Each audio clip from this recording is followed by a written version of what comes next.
Hello students, कैसे हैं आप लोग। आज बहुत सारे बच्चे हमसे बोल रहे थे कि आप 9th 10th और 11th के वीडियो लेक्चर्स यूट्यूब पे अपलोड करिए। तो इसकी सीरीज़ में हम सबसे पहले आज 9th का एक पहला वीडियो अपलोड कर रहे हैं, जिससे आपको बहुत हेल्प मिलेगी 9th क्लास के स्टूडेंट्स को। 9th क्लास का जो पहला चैप्टर है सीबीएसई सिलेबस के अनुसार वो मोशन है। सो हम लोग आज मोशन के बारे में पढ़ेंगे। लेकिन मेरा ये मानना है कि मोशन को पढ़ने से पहले हम लोगों को थोड़ा बहुत यूनिट का नॉलेज होना चाहिए। यूनिट किस तरह से लिखते हैं, यूनिट कितने तरह की होती है। बच्चों, आप लोगों ने देखा होगा कि हम लोग लिखते हैं मास ऑफ ए बॉडी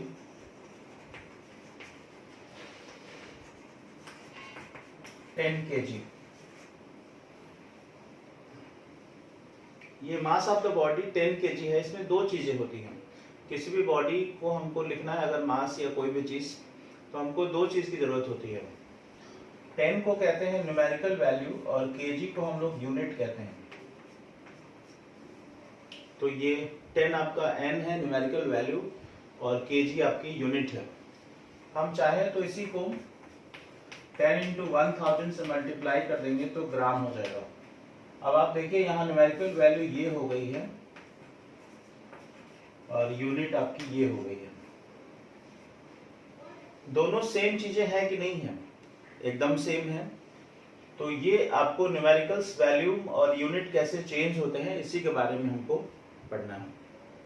थोड़ा सा इंट्रोडक्शन है ताकि आप बेसिक चीजें क्लियर कर सकें। हम लोग सबसे पहले पढ़ेंगे यूनिट्स और उनके सिस्टम्स क्या रहते हैं।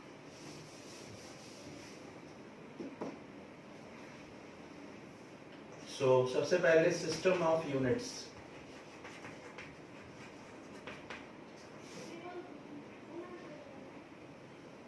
There are basically 4 system of units, but difference 3 ही में होता है, क्योंकि जो MKS होता है उसी को हम लोग SI भी कहते हैं। तो पहली सिस्टम होती है MKS system.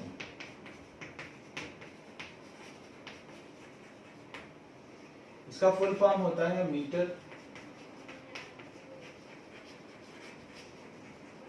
Kilogram second system. इसी को हम लोग आज के डेट में SI सिस्टम भी कहते हैं, स्टैंडर्ड इंटरनेशनल सिस्टम।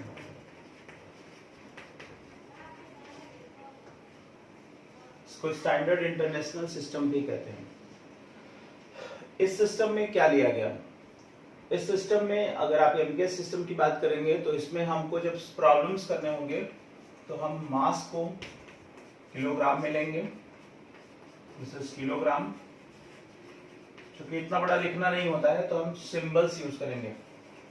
लेंथ या डिस्टेंस लेना होगा तो हम मीटर में लेंगे। टाइम लेना होगा तो हम सेकंड में लेंगे।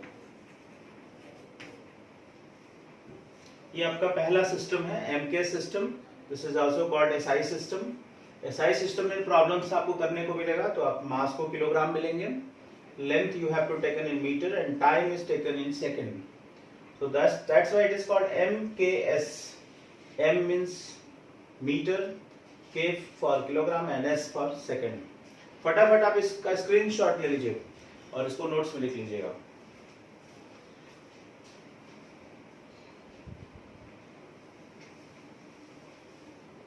आते हैं हम लोग दूसरे यूनिट की तरफ।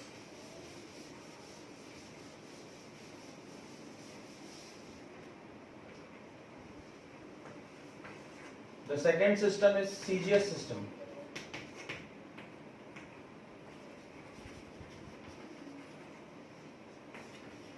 Centimetre, gram, second, system. This is the CGS system, centimetre gram second system. अगर आपको CGS में प्रॉब्लम पूछ रहा है तो आप मास को ग्राम में लेंगे, शॉर्ट में इसको G से लिखते हैं. लेंथ अगर आपको लेना होगा सेंटीमीटर में लेंगे.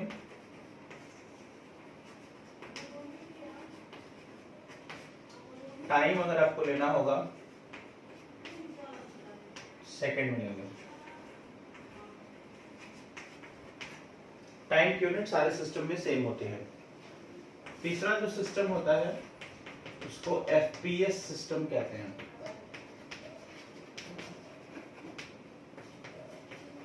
दिस इज फुट पाउंड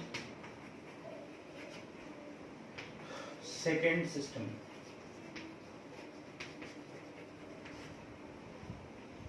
जो आपका तीसरा सिस्टम है वो FPS सिस्टम है, foot pound second system.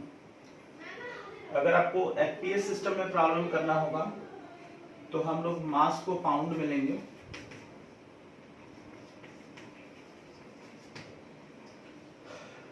Length अगर लेना होगा तो फुट में लेंगे. और टाइम लेना होगा तो सेकंड में लेंगे. ये इंडिया में बहुत कम यूज होता है ये FPS सिस्टम. ये अमेरिका या फिर रशियन कंट्रीज में ये सिस्टम ज्यादा यूजफुल होता है. हमारे यहाँ MK और CGS का ज्यादा यूज है. So don't bother about it. आप लोग जल्दी से इसका स्क्रीनशॉट लीजिए. ये आपके 3 सिस्टम ऑफ यूनिट हैं जो आपको न्यूमेरिकल में हेल्प करेंगे.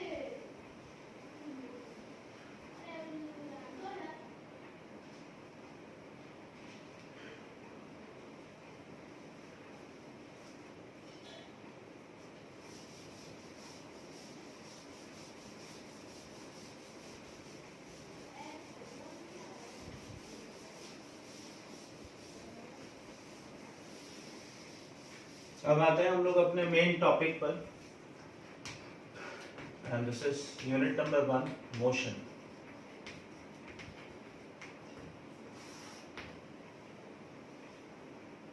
मोशन क्या होता है? सबसे पहला जो आपका टॉपिक ही है मोशन. सबसे पहले हम लोग रेस्ट और मोशन को डिफाइन करेंगे.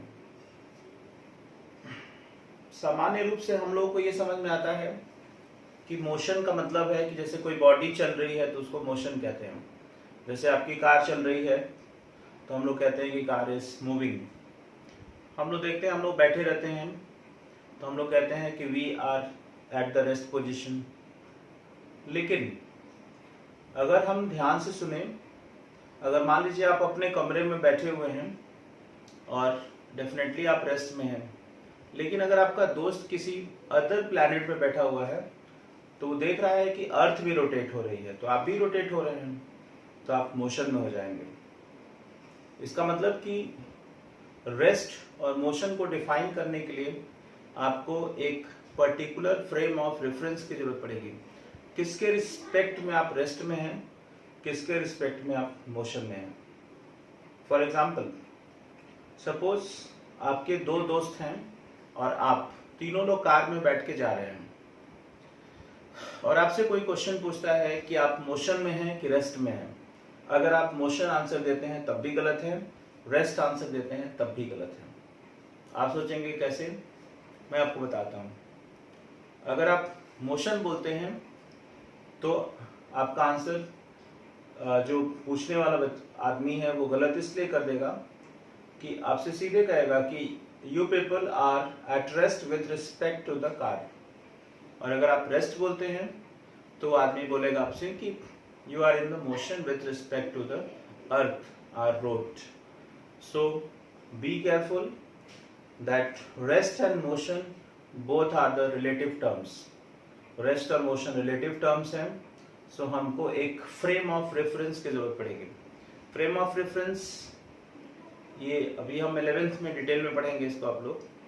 अभी के लिए आपको बस इतना समझा दिया जाए. फ्रेम ऑफ रेफरेंस कोई पॉइंट हो सकता है, कोई एक्सिस हो सकता है, कोई प्लेन हो सकता है. जैसे आप लोग अपने घर से चलते हैं मार्केट के लिए तो घर आपका फ्रेम ऑफ रेफरेंस हो गया, वो पॉइंट. आप किसी भी जगह से जाते हैं तो वो पॉइंट आपके लिए फ्रेम ऑफ रेफरेंस हो गया। आप कहते हैं कि मैं घर से 2 किलोमीटर दूर खड़ा हूं, तो वो फ्रेम ऑफ रेफरेंस होता है। So now we can define the rest and motion. Rest और मोशन को हम डिफाइन कर सकते हैं कि when the position of the body is not changing with respect to time and surrounding, then body is said to be at rest.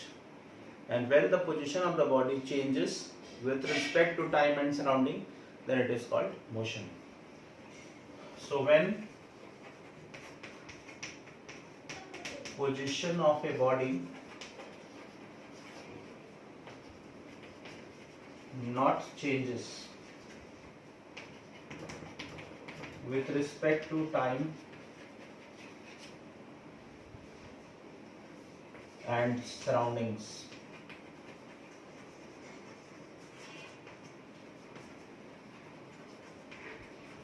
then body is said to be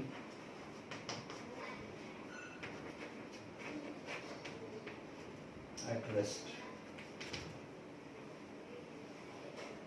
For example, the stool is at rest with respect to earth. Similarly,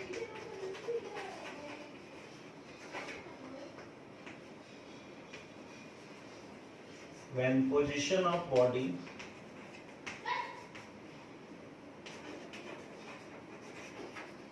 changes with respect to time and surroundings, कभी भी body की position अगर change हो रही है with respect to the time and surrounding, then body is said to be in motion.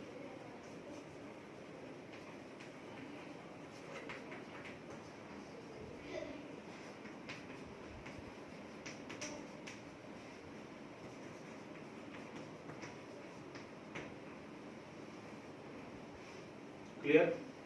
For example, car is moving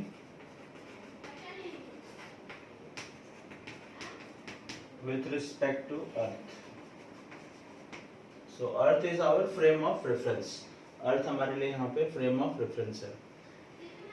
ये मैंने जानबूझ के डेफिनेशन में लिख दिया है क्योंकि आप छोटे क्लासेस में हैं, तो आपको डेफिनेशन का भी ध्यान रखना है। So just take the screenshot, जल्दी से आप स्क्रीनशॉट ले लीजिए।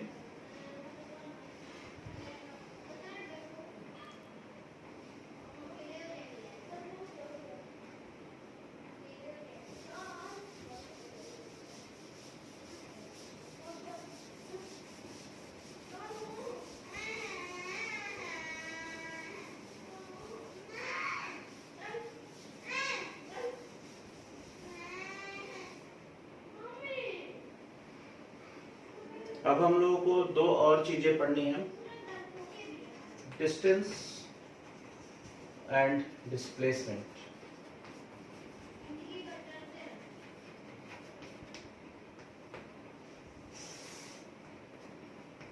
Distance and displacement. डिस्टेंस और डिस्प्लेसमेंट का मतलब क्या होता है? आपको एक छोटा सा एग्जांपल बता रहे हैं। सपोज करिए, आपको एक चीज और बता दें, कभी भी आपको बोर्ड पे डायरेक्शन लेना होगा तो ऊपर की तरफ आप नॉर्थ लेंगे, नीचे साउथ, इधर ईस्ट और इधर वेस्ट। ये साइन कन्वेंशन होता है डायरेक्शन के लिए। तो सपोज एक बच्चा है, ये अपने घर से निकलता है और ये 4 किलोमीटर डिस्टेंस कवर करके ये पॉइंट ए तक पहुंचता है। पॉइंट ए मान लीजिए कोई जगह है, और फिर ये यहाँ से 90 डिग्री पर टर्न हो जाता है और 3 किलोमीटर चल करके ये बी पॉइंट तक चला जाता है। हालांकि इस बच्चे को आगे की तरफ 2 किलोमीटर और जाना था, अपने स्कूल जाना था यहाँ पर,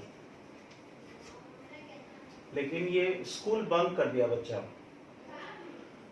और ये मेला देखने चला गया, यहाँ बी पॉइंट पर मेला लगा हुआ है, तो ये यहाँ से टर्न करके बी पॉइंट पे चला गया। क्योंकि आजकल स्कूल में अटेंडेंस सिस्टम डिजिटल है, तो तुरंत पेरेंट्स के मोबाइल पे मैसेज चला गया कि आपका बच्चा स्कूल नहीं है। तो फिर पेरेंट्स ने इंक्वायरी की तो पता चला कि ये मेले में चला गया है। तो पेरेंट्स अब इस रूट से नहीं जा रहे हैं, पेरेंट्स जो है वो इस रूट से उस बी पॉइंट तक चलेगा। बच्चे ने जो डिस्टेंस कवर किया, आप ध्यान दें, 4 किलोमीटर प्लस 3 किलोमीटर 7 किलोमीटर्स, और पेरेंट का जो डिस्टेंस होगा अगर आप कैलकुलेट करें by the Pythagoras theorem, this is 4 square plus 3 square and this is 5 kilometre. दोनों लोग एक ही पॉइंट पे पहुंचे हैं, बच्चा भी घर से बी पॉइंट की तरफ ही पहुंचा है और पेरेंट्स भी घर से बी पॉइंट पे ही गए हैं, लेकिन दोनों के पाथ लेंथ अलग अलग है। यहाँ 5 किलोमीटर है और ये 7 किलोमीटर। क्या डिफरेंस है इसमें? इसी में डिस्टेंस और डिस्प्लेसमेंट का कॉन्सेप्ट छुपा हुआ है। The actual length of the path covered by the body is called distance.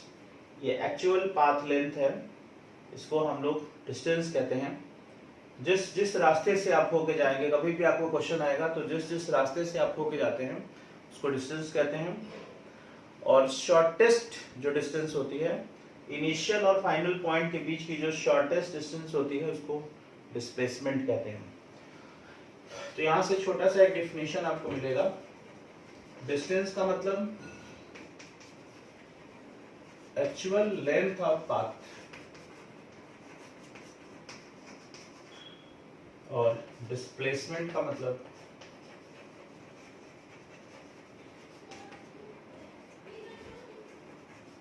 Shortest distance between initial and final point. This is my first video lecture for the class 9th. Now in the second video we have to discuss the type of motion and speed and velocity के जितने भी concepts हैं वो हम लोग discuss करेंगे motion के second lecture तक। तब तक आप लोग अपनी पढ़ाई पे ध्यान दें और आप चैनल को जरूर सब्सक्राइब कर लेंगे और बेल आइकन दबा देंगे, जिससे आपको रोज वीडियो के अपडेट मिलते रहेंगे, जिससे आप उसको देख सकें। ये बहुत आपके लिए हेल्पफुल होगा। आपको पहली बार मैं 9th के लिए वीडियो अपलोड कर रहा हूँ, जो आपके लिए बहुत हेल्पफुल होगा। आपके कॉन्सेप्ट्स को एकदम क्लियर करेगा, जिससे आप किसी भी तरह के कॉम्पिटिटिव एग्जाम्स की तैयारी कर सकते हैं। So subscribe the channel and press the bell icon. Thank you. You just take the screenshot.